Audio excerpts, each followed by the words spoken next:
are in charge of everything. So good evening. It is a pleasure to welcome you to this event tonight, to hear Doctors Young and Launer talk about their work in Russia and rhetoric. And we're really excited to hear this, but I have to start by saying that you are the first people to come back to this newly renovated room after the major flood that occurred on December 25th in the evening. And on December 25th, you would have been walking through this room in ankle-deep water. And since that time, this area has been completely renovated. And we are incredibly grateful to the Provost and to Vice President Clark for the work that they have done to really renovate this space and make it possible for us to again hold events here.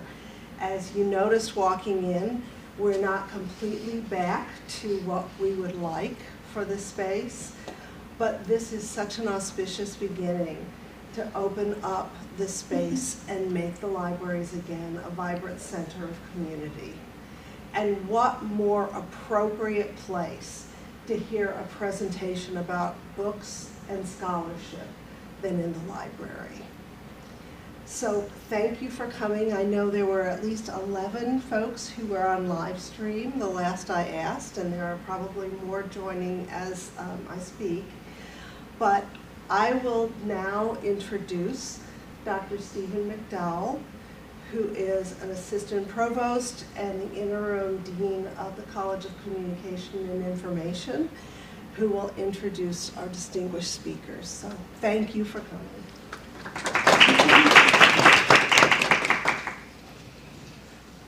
Thank you very much to Dean Gail Etchmeyer for the hospitality here at the Strozier Library, and also for working collaboratively to organize this important event. I want to introduce our speakers for tonight. Dr. Marilyn Young is our first speaker I want to mention. And Dr. Young was both a graduate of FSU as her undergrad, and then came back and had a long career as a professor in what was the Department of, probably changed its name several times, maybe speech communication, then communication, and now the School of Communication, where she retired. She's also been very active in our college leadership board and is currently serving on the FSU Foundation. So we really appreciate her service to the university and to our college. And she received the Circle of Gold Award from the FSU Alumni Association in 2021 as one recognition of her great contribution to the university. So Dr. Young has worked on many scholarly projects over the years, but this particular series is a series of papers that are now turned into a book series with her husband and partner, Dr. Michael Launer, who's also a professor emeritus of Russian at Florida State University. He's been at FSU says 35 years, from 1970 to 2005, when he retired, and very active as a scholar, but also as an interpreter on high-level Department of Energy negotiations with former Soviet Union and other kind of areas where Russian language expertise was required.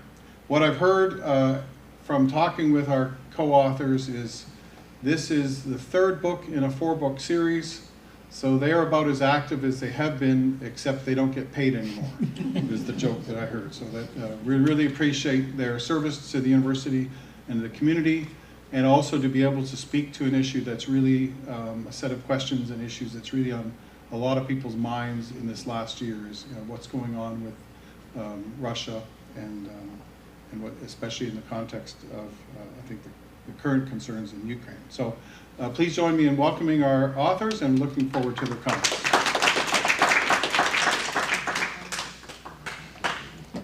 Thank you, Steve. I'd like to start by, thanking Dr. McDowell and Dean Etchmeyer and the FSU Libraries and the College of Communication and Information for sponsoring this event, and also in making it possible for us to talk and and setting this up so that it could be live streamed. We know we have a lot of friends both around Tallahassee and around the world who plan to either tune in today live or watch the live stream at a later time. So we're very pleased to be here in this newly renovated room. It looks very different than it did a couple weeks ago, the last time we saw it. I'd like to start by introducing one of our contributors to our volume, Dr. Svetlana Yarozinsky, who came to us some years ago from Ukraine, where she was not only a proficient interpreter and translator, but also a valued employee of one of the nuclear power plants there. She and Michael worked together for a number of years, and in that capacity as both interpreters.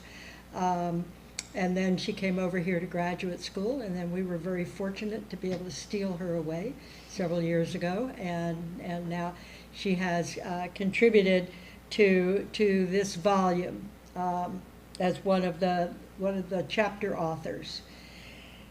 What we thought we would do, the title that we actually gave them was the Political and Rhetorical Evolution of Vladimir Putin, and we are planning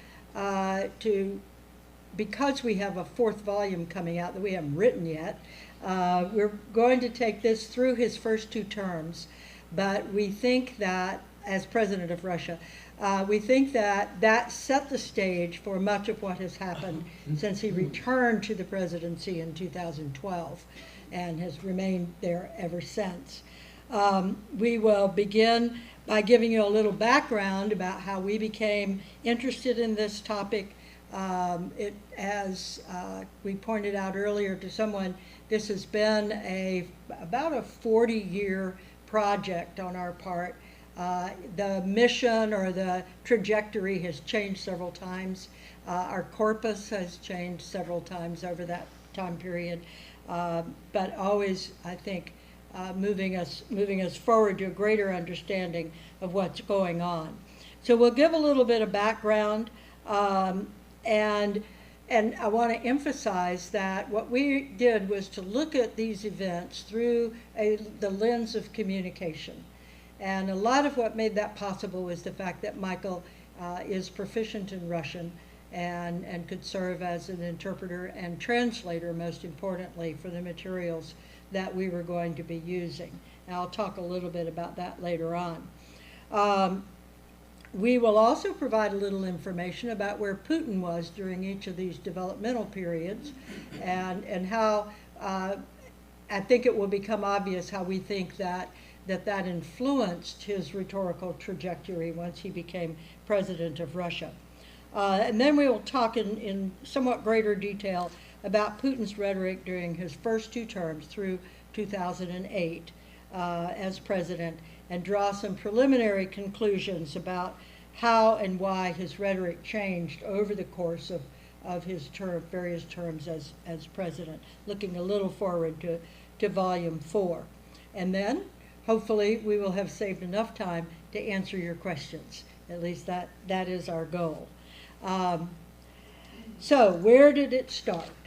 Well, in 1983, September, the night of August 31st into September 1st, 1983, the Soviet fighter pilot shot down a Korean airliner, which had gone badly off course and managed to fly over some very sensitive Soviet territory, over Sakhalin and Kamchatka. And that created, as you can imagine, a huge controversy worldwide. Lots of consequences that devolved from that. And it occurred to me, or to us, I guess, actually, that this was something we could work on as a joint project, trying to look at the way the governments of the 2 countries were talking to one another about this, and the impact that was going to then have on diplomatic relations going forward. And so we decided to collaborate, because with Michael's language skills and my communication background, we thought we could take a different look and maybe add something to the discourse about the discourse. And that was basically what we did.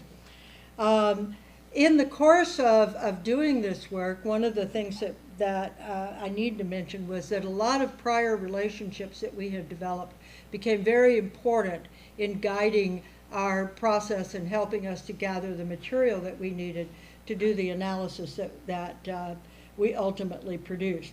So, for example, we were looking at the way the incident was being treated in the rhetoric of the two governments, which meant we relied a lot on media reports about what was being said. We didn't have the kind of immediate accessibility to speeches and things of that kind that we do today. And so we did a lot of archival work. But it just so happened that my graduate school roommate was at this point the director of political operations for ABC News in New York. And with her help, not only did we gain access to the archives at ABC, but also to CBS and NBC. And that just gave us a real treasure trove of information. Michael also had some relationships that he had developed through his work with people at George Washington University who directed us towards other people who could help us gain access to other kinds of material. And he will talk about that in just a moment. So we were working away on this, and I was sitting in my office, and one day one of my students came running in with this magazine, turned out to be a copy of a journal called The Nation. And he said, "It was a conspiracy, it was a conspiracy, you have to read this article." And he proves that the plane went off course because it was on a spy mission. And it was not clear what it was going to spy on. But anyway, so he gave me the access to the article, and I read it. And I remember calling Michael up and saying, "This doesn't prove anything, but it's going to be very influential, and so we need to take a look at it." And it absolutely did. It changed the discourse about the tragedy of KAL 007. 269 people died on that plane that day. And with this one article, the whole trajectory of that discourse changed. And people became the public became much more caught up in whether or not it was on a spy mission and what it might be spying about, and you know, how one could prove it was on a spy mission. And they actually, you know, moved the poor people who were related to those who died all around. You know, they even went to Japan looking for remnants of the aircraft, and it was just it was kind of a tragic event all the way around. But this fit into our background because it just so happened that I had written my dissertation on conspiracy rhetoric, and so it just added another dimension to what we were doing. So Michael, we're going to tag team this a bit, so we're going to kind of go back and forth, and I'm going to try to remember to tell him when to talk. I have it marked down just in case. But anyhow, talking about the context that we had, I spent a year at George Washington University as a visiting professor in the mid-70s, and one of the people whom I met is Helen Jakobsen, a Russian immigrant who in the 50s had been one of the first of the people who worked at Radio Free Europe and Radio Liberty as an announcer and as a news broadcaster. So when I met her, she was teaching Russian at GW, but this was 35 years later. Another person at GW was Yuri Olhovsky, who was the chair of the department at that time. And he had very good connections, not surprisingly, since he was a Russian speaker from Ukraine, from the Ukrainian SSR, with the National Security Agency. Ultimately, in the 1980s, I got contacted by the National Security Agency to see if I would like to teach advanced Russian syntax to the people who listened to Russian broadcasts. So I ended up at NSA as a teacher, And as it turns out, in 1984, after the Nation article that Marilyn was talking about, we decided that we really needed to get some information from the State Department because there was a whole stream of publications that the State Department was publishing. So I called down from NSA on a telephone that I knew they would recognize and said, I'd like to speak to somebody about the Korean airliner. And they let me in. Went down to C Street in Washington and was issued a pass and ushered up to the 7th floor to talk to a gentleman named Tom Martins, who was the State Department point person for dealing with Korean airliner. So needless to say, that was really helpful. Tom managed to make sure that we got copies of every non-classified publication that the State Department had put out over the event. This was now almost a year later. And he continued to be a contact for us for the next 4 or 5 years. One of the things he did was get us in touch with a Pulitzer Prize winning journalist. Anybody my age probably will recognize this name, Seymour Hersh. And Marilyn tells the story better than I do, but I'll tell it anyhow. Marilyn was in Tallahassee and she got a call and immediately called me in Washington. It was in the summer when I was teaching, and she said, "You're not going to believe this, but Cy Hersh just called." And he said, "He's going to call you in about 10 minutes. So I said, okay, fine. So he did, and I picked up the phone because I knew who it was. He said, "Hi, this is Cy Hersh," like we were old buddies. And what he did was invite the two of us to lunch at the National Press Club. And we had a wonderful lunch at which he picked our brains. And we left the lunch and we were talking on the way back to where I was staying and realized we had not learned a single thing about Cy Hersh or what he was doing, but he knew everything that we knew. So that's one of the very interesting things. We've had a wonderful time for 40 years, and great events and meeting people you would never expect to meet. I'll turn this back to Marilyn. Oh, no, it's my turn. Never mind. Yeah, it's still your turn. Okay. The most important thing about our research, quite frankly, is that we always used original source materials. We had all of the State Department non-classified material. Because of Marilyn's friend in New York, we had everything that ABC, NBC, and CBS News had in their archives. And they used to have wonderful archives, which don't exist anymore. But in a span of a couple weeks, we went from one to the other, and we were allowed to photocopy everything that they had, transcripts of all of their news stories about the Korean airliner. We went to the Library of Congress to look at Soviet newspapers, since that was the easiest way to do that.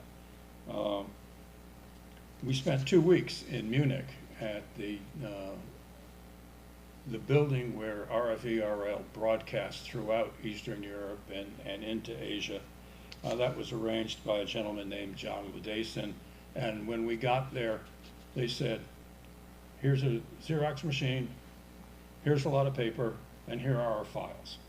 Copy anything you want."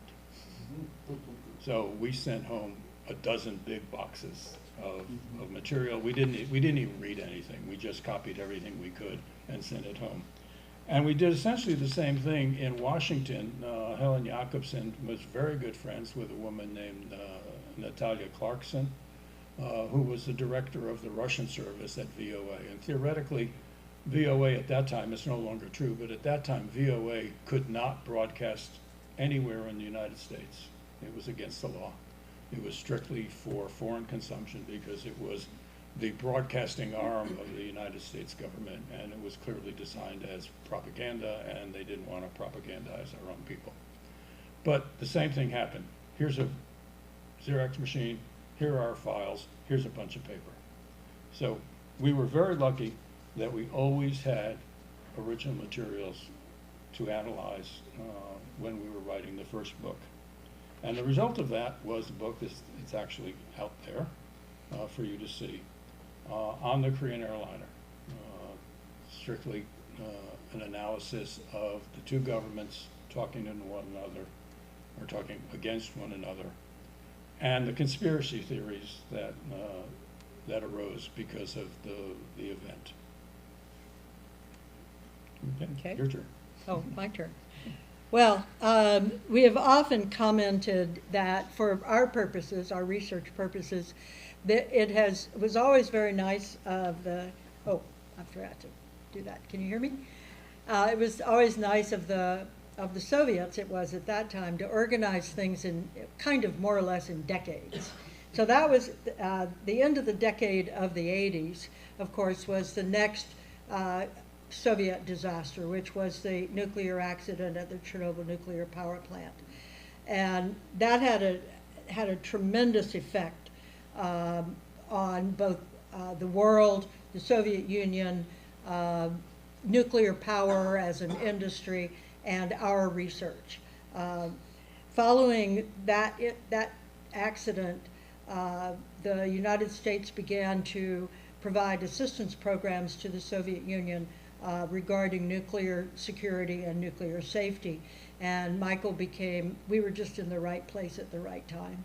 And he became one of the lead interpreters for much of that effort, particularly the portions of it that were run by the Department of Energy, which gave us, again, access to a lot of interesting material. And part of our problem with all of this, of course, we had many adventures and many interesting things that happened, and we're going to try not to take up all our time telling stories.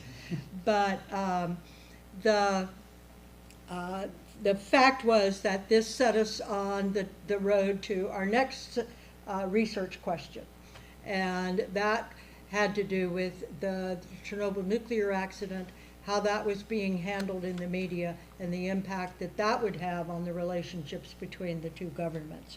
It occasioned us to take another 2-week trip to RFERL in Munich, and we interestingly met a whole other group of people, including another contact with whom we're still very good friends at the State Department, since a different person now was the point person on the Chernobyl nuclear accident.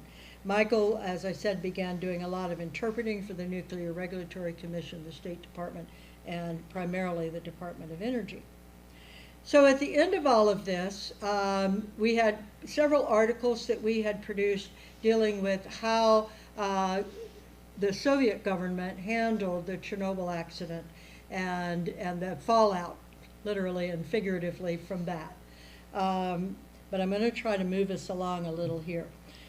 We believe that the Korean airliner incident was something that happened within the borders of the Soviet Union, or at least that's what we thought at the time. And it turns out the plane actually was in international airspace when it was shot down, but that's neither here nor there at the moment. That became a worldwide phenomenon. It attracted outside interest in a way that, to what was going on inside Russia in a way that had never happened before. The Chernobyl nuclear accident was a second event of that same kind. It was something that was reported to the world not by the Soviet government, but by the Swedish government, who discovered that they had radiation that had been brought into their plants from the outside. Where did it come from? And when they began investigating, they discovered there'd been an explosion at the Chernobyl plant. And so the handling of that tragedy by the Soviet government was so poor that we believe it broke the social contract and ultimately started things down the road to 1989, and where most of you aren't old enough to remember, but what we called the fall of the wall, where the Berlin Wall came down, and something that, you know, I never thought would happen in my lifetime. And so the question that we would ask at this point is, all this was going on, where was Putin? And the answer is, Putin is in Dresden. He is at the KGB offices of the building, the Residentura, in Dresden. And in 1989, when the wall came down, there were riots throughout Eastern Europe. There was probably going to be a massacre in Dresden 2 or 3 days prior to the Soviet government announcing that the wall would come down. That's the only reason that kept that massacre from happening, quite frankly. And Putin got the assignment of defending the building in which he was working from a riot that was taking place in the streets in front of it. And one thing we know about Putin, and have always known about Putin, he cannot stand chaos. His whole being is for order and predictability. And he was in a situation where theoretically he could have died. He was standing there trying to keep this crowd from destroying the building in which he worked. We don't think that that was accidental in the way he has come to view the rest of the world. Then, so the wall came down. Eastern Europe basically went pouring into the West, began moving back and forth freely, and you know, if you watch that, I mean, it really was. You could see it on television. It really was an event that sprung up from the people, and you know, they brought that wall down all the way across Europe to go back and think of the way Churchill framed it, as a wall had, an iron curtain had fallen across Europe, blocking off most of the great capitals of Europe, of Eastern Europe, and all of a sudden, you know, they were able to move back and forth freely. These events, up to this point, is what we do in volume 1 of this series, and a little later we'll talk about how the series came about, where we look at the Korean airliner and at the Chernobyl nuclear accident as precursors to 1989. Then in 1991, we were coming back from a wedding in Mexico, and we're racing through the Miami airport because our flight was late, and trying to make our connection to Tallahassee, when all of a sudden I yelled at Michael to stop, and there was this huge headline on the Miami Herald: Gorbachev deposed. And of course, we haven't mentioned Gorbachev yet, but he came to power in the Soviet Union shortly before the Chernobyl nuclear accident. So the first thing he had to do was to deal with that and the aftermath of that tragedy. And now here he was in 1991, and like so many before him, he had been deposed from office and had been effectively arrested in Crimea. And that then, of course, led to another huge consternation in Russia, people who were appalled at what had happened, others who supported it, and I'm going to let Michael talk a bit about the breakup of the Soviet Union. Well, the coup attempt against Gorbachev took place. Sorry about that. The coup attempt against Gorbachev took place in August of 1991. By December, there was no more Soviet Union.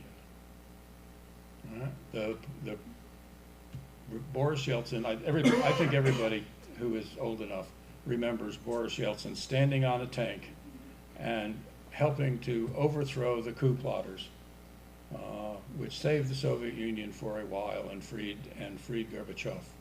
But by that time, the Russian Soviet Socialist Federative Republic, the RSFSR, which was one of the constituent republics of the Soviet Union, had declared its semi-independence. The government body, the Duma, declared that its laws would now supersede the laws of the Soviet Union. This happened shortly after the coup attempt. By the end of December, Boris Yeltsin, as the president of this newly found Russian Federation, and Leonid Kravchuk, who was the president of the Ukrainian government, and a representative from the Duma of the Belarusian Republic met in a small town in Belarus called Belavicha, and they declared that they were all independent nations and the Soviet Union would no longer exist. 4 days later, the Soviet Union did not exist. The Supreme Soviet declared themselves null and void, and from that point on, you have 15 independent nations where formerly, 2 days ago, you had one nation with 15 constituent republics.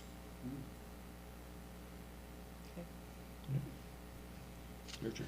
My turn. So that was happening as a backdrop, and meantime, we had been invited to a conference in St. Petersburg, Leningrad, Russia, and which was taking place in February of 1992. And we bought tickets for Leningrad and landed in St. Petersburg because things really began to change rapidly at that point. There was a lot that happened over the next several years. We made many trips to Russia during that period. We met many important people who were important to us, and the trajectory of our research changed. Because now we were no longer investigating how communication theories worked in an information-restricted society, which is where we had started, but rather we were decided what we needed to do was to look at the way in which a society that had had no need for a lexicon of politics developed one. How do you talk about democracy when you live in a dictatorship? And so what interested us then was the rhetorical aspects of developing that lexicon of politics, or a political lexicon of democracy. And so we made a number of trips. We gave lectures, we talked to people, we gave papers, etc. We met two scholars in particular who were very influential and helpful to us. One was Alexander Yuryev, who was a professor of political psychology at St. Petersburg University, and the other was Alexei Salmin, who was head of the Gorbachev Institute in Moscow. And we worked with them for the next 15 or 20 years until their deaths at a far too young age.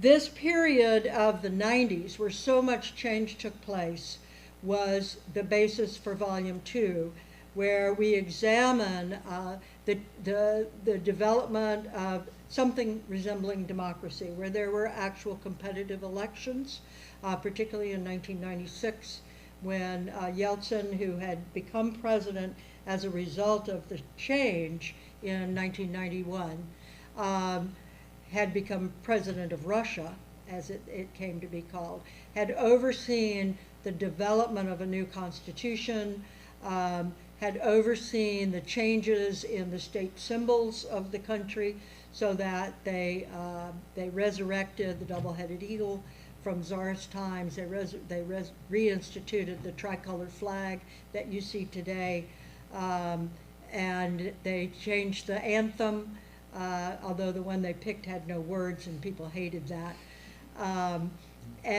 But basically, they were redefining themselves. They were developing as citizens, as agents of change. And that movement was very chaotic. It was, one step forward, two steps back. They had severe economic problems during that time, which didn't help. They defaulted on their loans, which didn't help. And then, they get to the end of the period, 1999, and what happens? Yeltsin resigns. And after he has successfully achieved re-election in 1996 in a hotly contested election that he could very well have lost to the Communist Party candidate. He prevailed, and then in 1999 he resigned and named Vladimir Putin as interim president. And where was Putin during the 1990s? He was in St. Petersburg, working for the city government. I keep forgetting to do that. Thank you. He was in St. Petersburg, working for the city government, and helping basically steal everything he could, because he was in charge of all of the procurement for the city government and for the Leningrad Oblast. And as it turns out, our friend Alexander Yuriev was working with the mayor of St. Petersburg at that time, Anatoly Sobchak. And so he and Putin worked together for at least a couple of years. And Putin obviously was watching the total destruction of everything that he thought he knew about the Soviet Union and about that way of life, amidst the chaos, the economic chaos and the political chaos. And one thing that Marilyn didn't mention but might have is in 1993, Yeltsin disbanded the Duma, more or less illegally, and nearly created a civil war. They managed to avoid that, but it was nothing at all like anybody had hoped for, nothing at all like anybody had planned, and it was certainly nothing at all that Vladimir Putin thought was an acceptable way to run a country. Okay. So, obviously, seeing the chaos of what it appeared democracy was going to bring to Russia, I think Putin was probably very influenced by that, and also the fact that, you know, his natural instincts were not democratic in nature, but much more toward order, stability, control, etc. And so when he took over from Yeltsin in 1999 as interim president, the first thing was that there was an election scheduled for 2000. But his having been made interim president, for reasons that I don't fully understand, frankly, moved that election up significantly so that there was very little time for opposition candidates to prepare. And so he was elected in 2000 almost without opposition. He did not even campaign. He simply said, you know, he was working for the Russian people, and issued one long letter to the Russian people and let that stand as essentially his campaign document. So Putin is now president. And what we began looking at this point was what happens now. And what we found was a kind of devolution of democracy in Russia, a movement away from the gains that had been made in the 90s, and a movement back toward a stronger central state, a more authoritarian kind of government. He began that term actually seemingly following the legacy left by Boris Yeltsin, in that he talked about Russia as a European country, that they had European values, that they would continue to be European-facing, Western-facing. He talked about rapprochement with NATO. He talked about perhaps even becoming a member of the EU, all of which, of course, is far in the rearview mirror at this point, needless to say. One of the first things he did, however, and that might have been a clue to where things were heading, was that he changed the state symbols once again. And he kept the double-headed eagle, and he kept the tricolor flag, but he changed the anthem back to, with new words, but back to the old Soviet melody. And one of the complaints that he had gotten about the old anthem was that the people at the Olympics, when they won their medals, didn't get to hear the Soviet, didn't get to sing along, you know, or mouth the words of the anthem. They wanted words, and he gave them words. And so anyway, he was busily changing these symbols. He resurrected the army flag, the one that had been led, that accompanied them to victory in World War II, and this was extremely important symbolism at that time. At the same time, however, what were you pointing to? Oh, at the same time, almost immediately, very much like Gorbachev, he faced a true crisis in his presidency, and that was the sinking of the Kursk, the submarine Kursk, which was the pride of the Russian Navy at that time. And it sank in the North Atlantic, not too far from the coast of Finland. All on board were lost. But there remain to this day questions about whether they could have been rescued. And Putin took a blistering from what was then the Free Russian press about the way he handled that tragedy.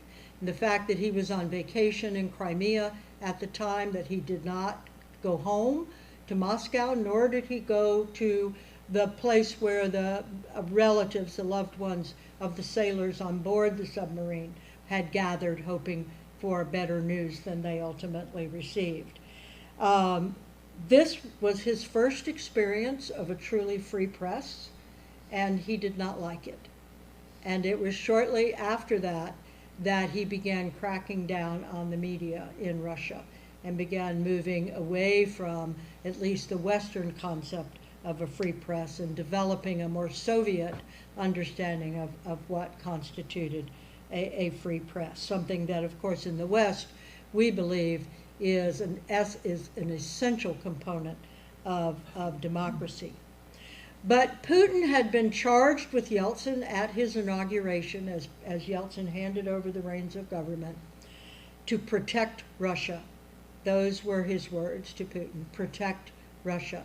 And it's Putin's interpretation of what that meant that we began to see emerging over the first two terms, which are the subject then of Volume 3 of our book series. He began the process even late in his first term, kind of early in his second term, of reconfiguring the notion of Russian identity. In the 90s, they had been given the responsibility of becoming agents of change, people who were citizens of a state who had a say in what happened, in the development of policy. This, and of course, democracy, as we know, is messy. Things don't always go smoothly. People disagree with one another. And this was not Putin's idea of how things should go. And so he was interested, as it turns out, in moving things away from that Western style of individual freedom and much more in line with a strong state, which he felt was part of Russia's history and part of its tradition and what it required to protect itself. He began talking about unity, and gradually over the course of those first two terms. And unity to Putin essentially meant no dissent. And so gradually he cracked down on media even more, and he cracked down on media empires, not nationalizing them, but basically putting their owners in jail, and like Khodorkovsky, and silencing any dissident or oppositional media. He began moving much more toward authoritarianism, but often cloaking it in the language of democracy, so that it sounded good on paper and perhaps as he spoke it, but his ideas were much more in line with what he considered to be the traditional approach to government, where there is no difference between the government and the people, and they all constitute the state, and they move in unison to move the nation forward. A strong state that privileges stability, predictability, and order over individual liberty. And that was definitely what it became clear he considered most important. His phrase for that was a dictatorship of the law. And while we talk a lot about a rule of law, that is something very different from a dictatorship of law, particularly in a country which does not have an independent judiciary and has no intention of ever establishing one. And so what you saw, for example, some of the moves that he made in the beginning were the regional officials that had been elected became appointed. Private property was subject to state being taken over by the state, as happened with Yukos Oil. The media in Berezovsky found out that he couldn't just be an oppositional figure, but rather he had to project the kind of unity and unanimity that Putin was most interested in. Let me go back to this portion. Okay. Okay. This didn't happen by accident. Marilyn has already mentioned the sinking of the Kursk and the backlash that Putin got from that. Shortly after that, in September of 2001, the Twin Towers of the United States were destroyed by the Muslim terrorists. And at that time, Putin was still in his pro-democrat mode, at least ostensibly. I happened to be in Moscow, or outside of Moscow, on 9/11, and it was actually remarkable to see how the Russian people reacted to the news of 9/11. People from all walks of life showed up at the embassy with flowers. On the night following the event, I saw a priest lay out a blanket or a rug outside the embassy and kneel down and begin to pray. Putin declared a national minute of silence the following Friday, and we happened to be at a Department of Energy meeting where everything stopped, and all of the Russian people at this meeting and all the American people at this meeting simply stood in silence to memorialize the event. Putin was the first foreign leader to call George Bush and extend condolences. He actually ended up having a very good relationship with Bush to begin with. You may remember he actually visited the Bush family ranch in Conroy, Texas, and one of these pictures up here is from one of those meetings. They actually got along very well. And that lasted until 2004, when a tragedy struck Russia. Does anybody here remember the name Beslan? It's a small town in the southern stretches of what was the Soviet Union. And terrorists attacked a school, and ultimately the equivalent of the secret police, raided the building, but over 300 people died, including a couple hundred children, school children. Putin was very serious about trying to create a relationship with Bush to deal with international terrorism. The United States did not accept his offer to do this because Bush thought that what happened in Russia was a domestic terrorist attack, very similar to the attack in 1995 against the federal building in Oklahoma City, when Timothy McVeigh blew that up. I don't think, personally, Bush wanted to do anything that would tend to show American support for what Putin was doing in the war in Chechnya. And that was a very significant turning point from where Putin had been.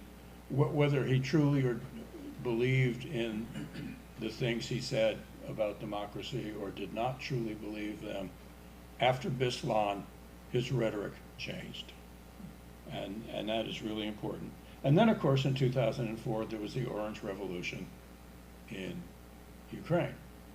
And people in the West don't understand, but Putin worked very hard to impact the outcome of the election for president in Ukraine in 2004. This is the subject matter of the chapter that Sveta has contributed to our book. And it is significant that the Ukrainian people basically rejected the candidate that Putin favored. Okay, give me back to you. And of course, that simply underscored in Putin's mind the messy unpredictability of democracy, and which led us to, I think ultimately leads us to where we are today, if you get right down to it. But what we used for our corpus during this part of our research was the two sets of speeches, the inaugural addresses that he gave, and then each year, much as we do in this country, he gave a speech to the Duma, the parliament, which is similar to our State of the Union address. And those speeches are posted, the official versions of the speeches are posted on the Kremlin website, along with an official translation.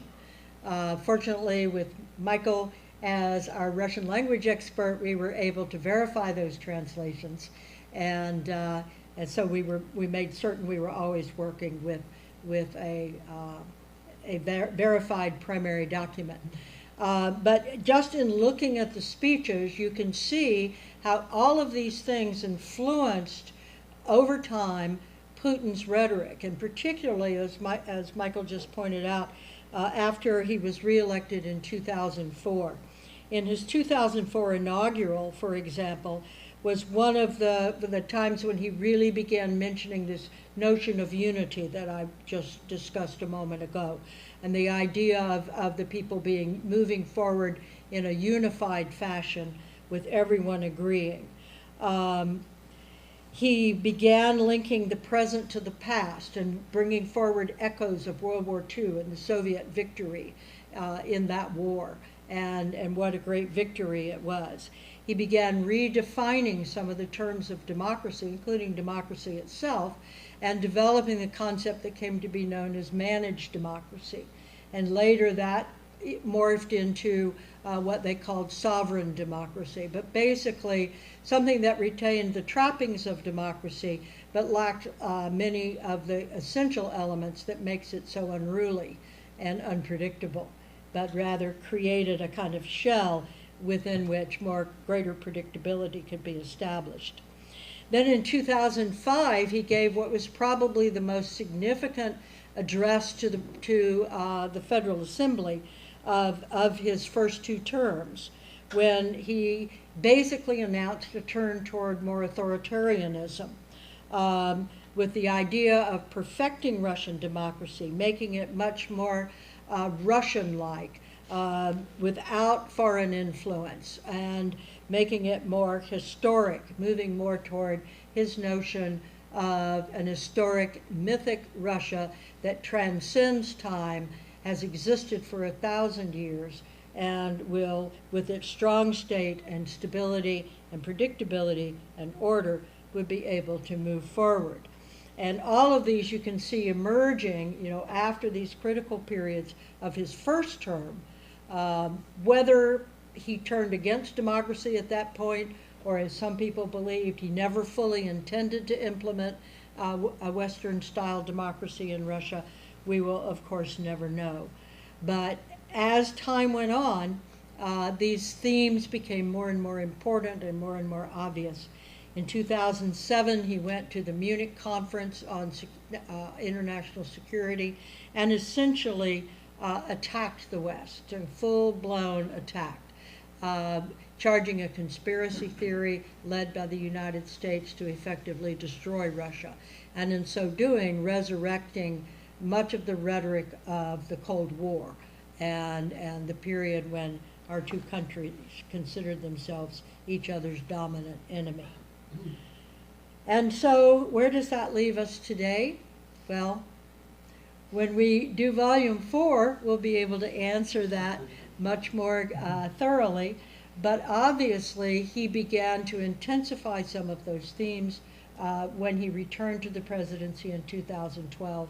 We, of course, in 2012, 2014 had the takeover of Crimea, which followed the aggression against the country of Georgia, and which was followed in turn then by the incursions into the Donbass, or the eastern regions of Ukraine, which Russia has since annexed.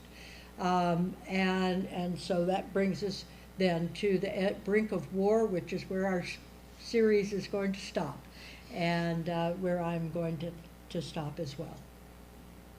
So hopefully we've left a little time for you to ask questions.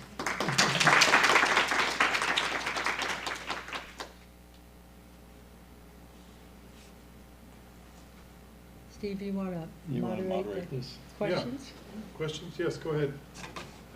This may sound like a somewhat frivolous question, but I'm not trying to be flippant, and I'd really like to know your answer here.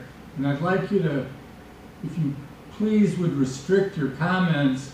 I'm trying to get your view that Putin had resurrected, in my mind at least, or his span of being a strong leader was sort of a Stalinization of his rule. I always thought he was a killer from the beginning.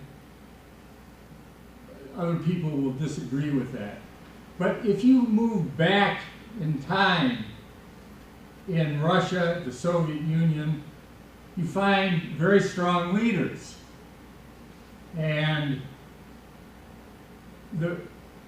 during the revolutionary period, you have Stalin, you have Trotsky, you have Lenin, who were extremely strong and had killer tendencies, all of them. During the Tsar period, moving backward, you had people like Alexander II, and you had Catherine and Peter and Michael, and before the Romanovs, you had Ivan, and these were all incredibly strong people that led to change in their country. Which of these does Putin remind you of most? Was he constructive in his strength, or was he destructive, like, say, Nikolai II or others of his ilk? What is your view of Putin as a person in history within the bounds of his country? That's a great question. The past ruler that he fashions himself to be is Peter the Great. He's not. Well, he conceives of himself as Peter the Great, bringing back into Russia lands that had been taken away by foreigners. In Peter the Great's day, that was Sweden, Lithuania, I think, the Ottomans.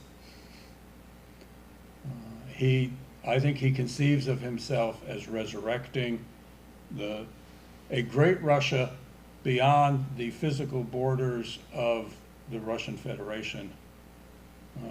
Part of what he did for 20 years was to talk about repatriation of what he called compatriots or fellow citizens, the 25 million people who, the day after the breakup of the Soviet Union, found that they were no longer citizens of anything. If you were a Soviet citizen living in Estonia, all of a sudden you were no longer part of the Soviet Union because it didn't exist, and you were not a citizen of Estonia. He has tried for 20 years to bring those people back into the fold. Now, most of them have absolutely no interest in going back. That was one of his problems. We have not mentioned it yet in this talk, but one of the things that really motivates Putin, and this is getting off your question, is the fact that the Slavic population in Russia is declining dramatically. It turns out that Russian women aren't having very many babies, and the Muslim women are. And so the percentage of Slavic blood in the population is declining. He has been fighting this ever since he became president. It was the most important topic in the first 4 of his federal addresses. What can we do to stem the tide of this declining population? In 2006, fully 1/4 of his presidential address was about how can we get more Russian babies. And even in 20 and 21, this was an important component of his presidential addresses. He thinks that he is being Peter the Great reincarnated. I personally do not see him as the killer. Lenin and Stalin were the most vicious human beings on the face of the earth. Stalin makes Hitler look like a piker, quite frankly. And I do not put Putin in that category at all.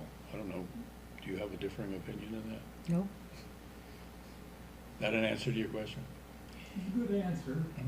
I think that, the czars had the advantage, if you will, of knowing they were going to become czar. Subsequently, once communism took over, people had to kind of work their way up through the hierarchy to the Politburo and develop the kind of relationships and do the kinds of things that got you noticed so that you could be elevated to Secretary General or Party Secretary. I think that the farthest thing Putin ever imagined happening to him was becoming president of Russia. And so in that sense, I think any modeling he has done or is doing has come to him late in the process, that he didn't have an opportunity to think of himself as being in the position that he's in today. And having the opportunity then, now he did describe in one of the speeches, I think it was the 2005 PAFA, where he described the breakup of the Soviet Union as one of the great geopolitical tragedies of the 20th century. And so he obviously felt very keenly the loss of empire that the Russia, I guess, as the largest and most dominant of the republics, had experienced with that breakup. And so I think Michael is correct from my observations that he, his goal is to bring as much back into the fold as possible, particularly the constituent republics. Does that answer your question? Yeah, except that in the case of Ukraine, by the time Stalin had finished Ukraine and his rape and plunder of the country, why would modern Ukrainians even begin to think that they somehow belong? They don't. And I mean, they don't think that. You're exactly right, and this gave other of the republics the same idea, because many of them, of the 15, were served very poorly. Well, you don't see Extremely them poorly. rushing back. You don't see them rushing back into the fold. This is Putin's idea. It's not anybody I else's. understand that, but it has to resonate somewhere, and he seems to pick the worst possible places to take his shtick Yeah. to bring back the people.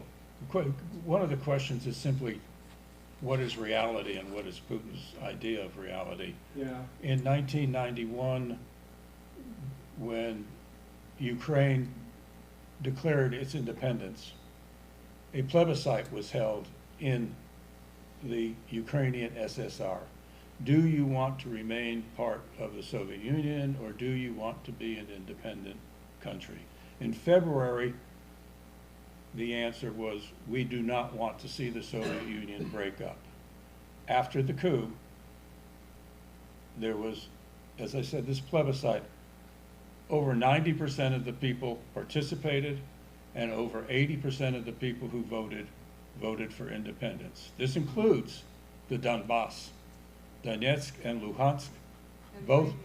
Crimea. Hmm? Crimea as Yeah, well. and Crimea. Well, Crimea is slightly different because a large number of the people in Crimea simply didn't go to the polls. But among the people who did vote, even in Crimea, a slight majority, 53 or 54%, voted for independence. But throughout the rest of the country, in their 67 or 68 provinces, I don't know exactly how many, the vast majority of them, over 90% of the people who could vote did vote, and over 80% of the people who did vote voted for independence. Why he thinks that he was going to walk into Ukraine and be greeted as a liberator and a hero, you need to ask Putin. I was in Estonia the day that the Soviets were booted, and they may have felt they didn't have citizenship anywhere, but they were celebrating like I've never seen a celebration in my life. And I used to participate in springtime riots in Spring Green, Wisconsin, and in Elkhart Lake, Wisconsin, and I've never seen anything like what was going on in Estonia. Yeah. Well, Putin has spent 20 years trying to get all of the expatriates back, and the vast majority of them, whether they were citizens or not in the country where they now live, knew that their life was better where it was than going back. That has not changed, and he has never, ever gotten over that. How about another question to wrap up our discussion? Anyone else? Yes, go ahead, please. During your many years of research, have you been analyzing the visual rhetoric put out by the state about Putin or other leaders? Can you say that a little louder? Yeah, have you been analyzing the visual rhetoric put out by the state about Putin and other leaders? And if you have, because like Soviet posters are so like recognizable and clearly a big deal, have you seen a shift in visual rhetoric from, you know, the beginning of Putin's career to where he is now? I can't answer that question. Yes and no. One of the things that's really very interesting is watching the evolution of the visual elements, and you know, the display of pomp and circumstance, and just the increasing sophistication of that has definitely been a part of this evolution as he became, I think, a lot more comfortable being, you know, in the public eye like that. And the posters that would go up, you know, around, it was even in 1996, you know, the campaign posters were a far cry from the old Soviet realism of the original posters. One of the things I was struck with is when you look at the wartime posters of the United States and the Soviet Union, they weren't very different looking. The message was even similar in many ways because we were both at war and we were allies. But the distinction and the evolution of that, I think, is really quite striking. Final question? Yeah, go ahead. Yeah. Thank you very much for our audience. I'm from Ukraine. My name is Anna Romanova, and I am a former member of Ukrainian parliament. And thank you very much for your interesting view on Putin, except one position, because I'm from Ukraine, and in Tallahassee, because of war in my country, and if you ask any Ukrainian on our streets now and ask people compare Putin with somebody, with some person through the history, maybe people, Ukrainians, compare Putin not with Stalin, with Hitler. Because every Ukrainian hate Putin now, and you understand why. For us, it's Hitler. And my question is, your view is very interesting, especially you began from this collapse of Korean aircraft, and it is very interesting for me. But I want to clarify for myself, what is the most impactful thing of transmission Putin in 2007? His address to the in Munich conference was was changed from his rhetoric before. Yes. And in your opinion, what was the most impactful thing of changing his view from, for example, democracy leader to his face, Trust. which we can see today? Okay. His lack of the fact that he didn't think anybody would trust him. Oh,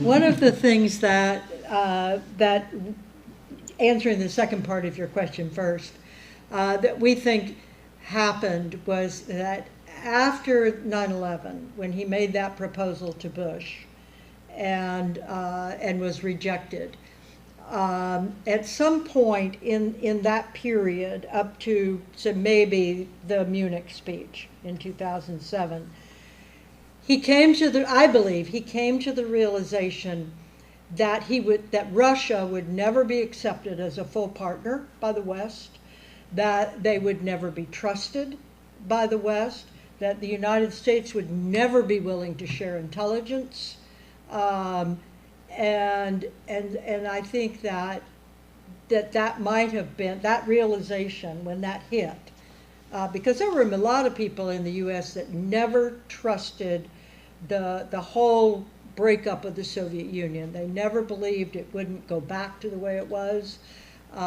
They never believed Russia would really cease being our enemy, and they argued against a lot of the assistance programs that went on during the 90s.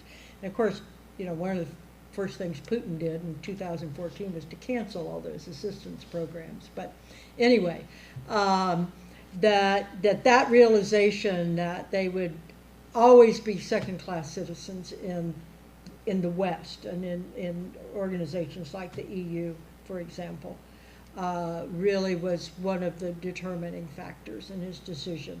That and the fact that he really came to realize how undisciplined and messy democracy can be, and that just went against his nature. The partial answer to the first part of your question, Anna. In 2004, during the elections in Ukraine, you certainly know, I don't know how anybody in the rest of the audience might know, all indications were that Yushchenko was going to win until the results were published, and lo and behold, Yanukovych won by 4 percentage points. And the OSCE, which had monitored the election the way it monitors elections in many countries, declared that this was totally fraudulent, and the Rada looked at the results and declared the election results invalid.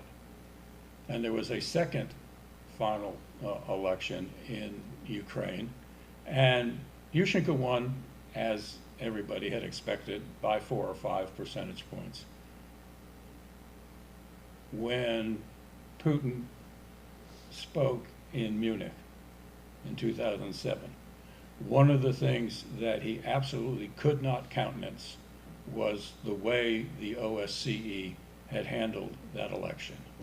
And that is part of what he came to believe was a conspiracy against Russia. Yeah, by